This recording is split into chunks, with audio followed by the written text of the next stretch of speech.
Daymare is a survival horror game that has you focused on exploring environments, solving puzzles, and battling zombies.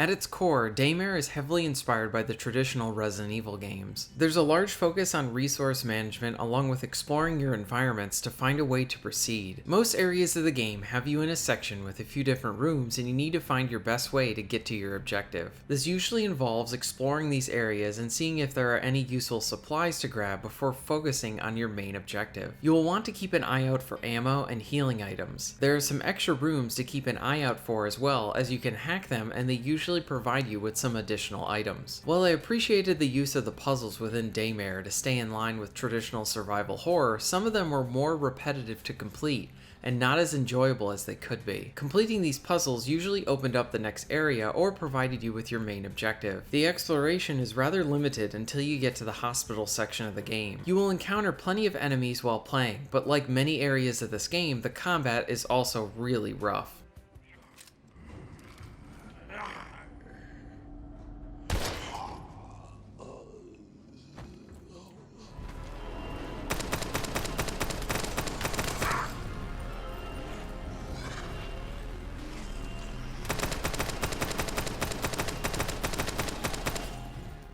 The shooting does have some decent impact, with your shots causing heads to sometimes pop along with limbs being blown off. My main issue with the shooting is how the sensitivity works. I played with the settings a bunch and I just couldn't find a good spot for the shooting. No matter what I changed it to, the shooting just felt off and imprecise. This would result in me missing my shots and wasting ammo because of the controls. This is something that I could probably tolerate in other games, but when resources are in limited supply and the game is actively fighting against me when I'm trying to conserve my ammo and make my shots count. I felt like this is where the game is working against itself to create a frustrating experience when it's trying to aim to create a tense one. Now this might be something that is remedied on the PC as I played the PS4 version, but if you're going to make a console port, then it should account for the aspects of that system that it's being released on. There is a neat aspect that I enjoyed with this game. When you reload your weapon, you have the option to reload it quickly that will result in the magazine on the floor, or you can reload it slower with the magazine going back in your inventory. I feel like this is an element that fits a survival horror-like gameplay and with something else that you need to consider during an enemy encounter. Because if you choose to reload your weapon quicker, you will get back to firing, but if you forget to pick up your magazines, then it's going to hurt you in the long run. It puts more control on the player by giving them options while also having consequences to those items. For example, if you chose to reload slowly to keep your magazine, you could be in a position where you died because you chose to reload slower to keep your magazine, and it would have been a better idea to reload quickly to get back to firing. Another aspect that I did like was how the inventory is similar to Dead Space. The game isn't paused while you're in your inventory, and you will need to combine items for healing items and your ammo, so you need to double check your surroundings before you go into your inventory in an unsecured area. Again, this is another element that feels appropriate to the genre and it is appreciated. As you play the story, you will change the characters you play as, and I did like the multiple perspectives that the narrative provided, along with the one individual that provides you with hallucinations. Also, I feel like this game does a good job of presenting an unsettling atmosphere from the dark visuals and the lighting. It is what you would expect from a title like this, and it's mostly well done. I think in this area they did a really good job, as I found myself needing to check over my shoulder as I went into new rooms.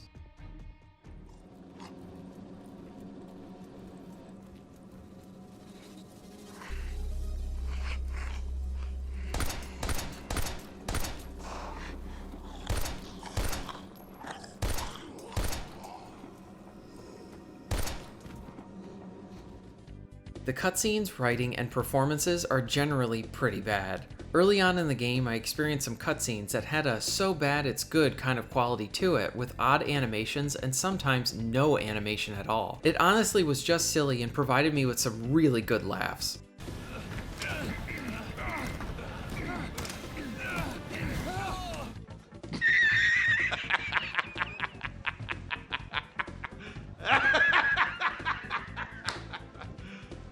You serious?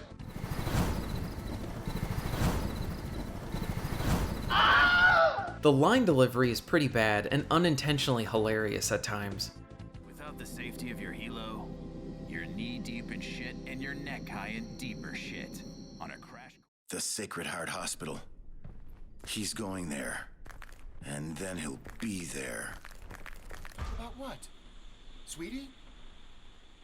Damn. And something is really off about the faces and some of the character models. Both cowardly little bitches that leave comrades to die. Oh my god! Oh my god! What's wrong with your face? As I kept playing the game, a lot of this stuff stuck out to me, where it was creating a so bad it's good quality from the cutscenes.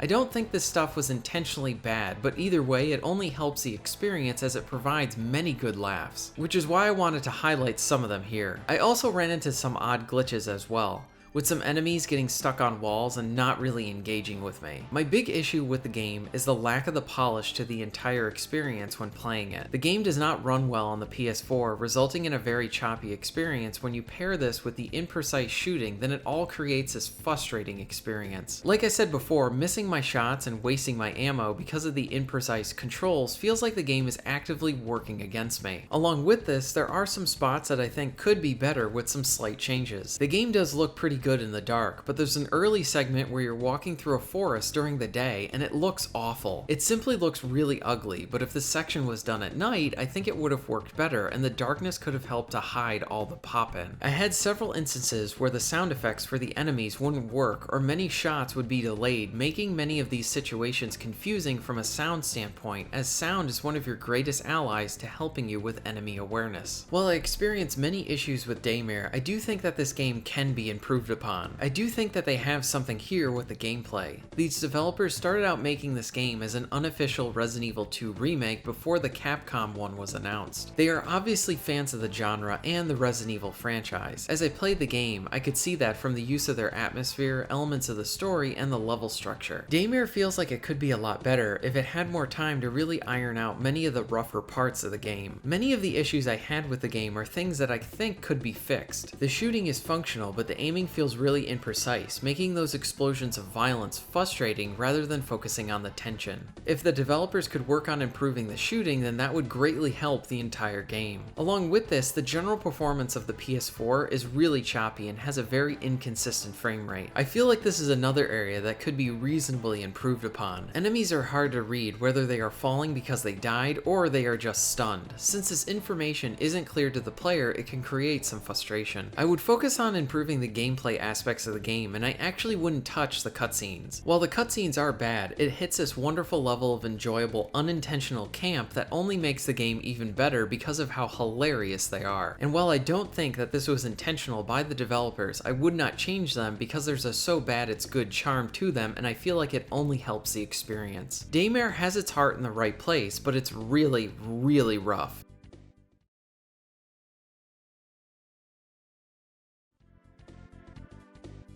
Daymare is a game that I cannot recommend right now, especially on the PS4. The aiming feels off and it has some bugs, and the general performance is pretty poor. At the same time, each time you get to a cutscene, you might be treated to something really funny. While the cutscenes are unintentionally funny, these developers are very much trying. When you play the game, you can tell that this team is trying to create something that is paying tribute to the traditional survival horror games. And in some ways, they do a good job with it. Like I said before, the atmosphere is pretty good and very unsettling. And many of my issues that I have with the gameplay, I feel like could be refined through patches. They do have something here, it just needs more time in the oven for it to be fully ready. My suggestion is that they take the time now and improve on their game. Or if that's not in the cards, then I would like to see them really learn from their first game here and make an even better second one. I wish the developers the best of luck with this game and hopefully their next project.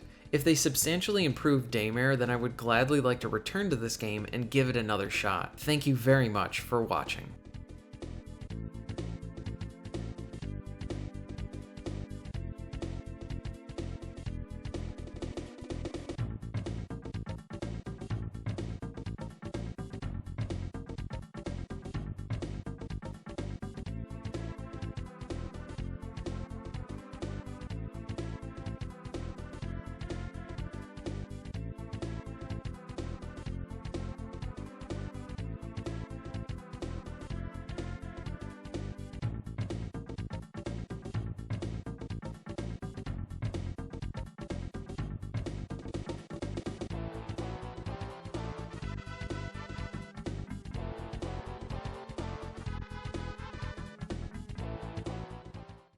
Damn. What the? Why is everybody acting like that? Have they all lost their damn minds? I need to get back to the city to